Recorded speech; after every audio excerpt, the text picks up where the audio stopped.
На годинешното собрание на Сојузот на борци, членовите одредија програмата и плановите за следниот период.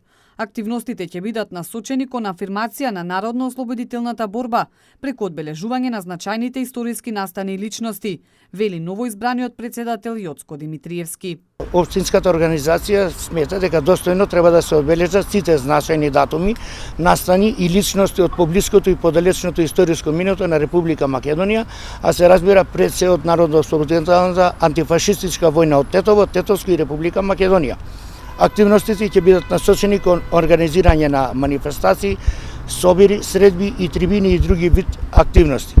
Се разбира, календар за одбележување на овие значајни историски настани е доставен и е дел од оваа програма. Ќе се утврди и ќе се превземаат мерки за подобрување на состојбите на спомениците и спомен обележјата од народно-ослободителната антифашистичка војна во Тетово и Тетовско.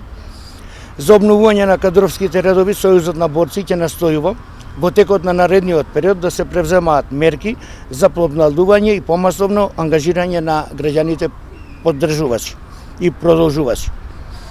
Се разбира, во програмата стојат и други активности. Една од нив е и подобрување на финансиската состојба на Сојузот на борците. Ќе се инициираат активности за обезбедување на средства од буџетот на локалната самоуправа и ќе се инициираат активности и донации од спонзорства од стопански субјекти и други објекти.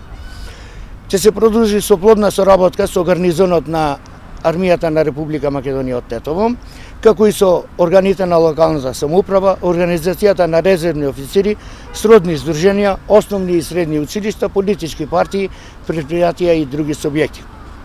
Се разбира, ќе се разгледуваат прашања сврзани со меѓунационалните односи со цел за соживот во Тетово, почитување, доверба и рамноправност на сите граѓани без разлика на нивната национална, верска или политичка припадност.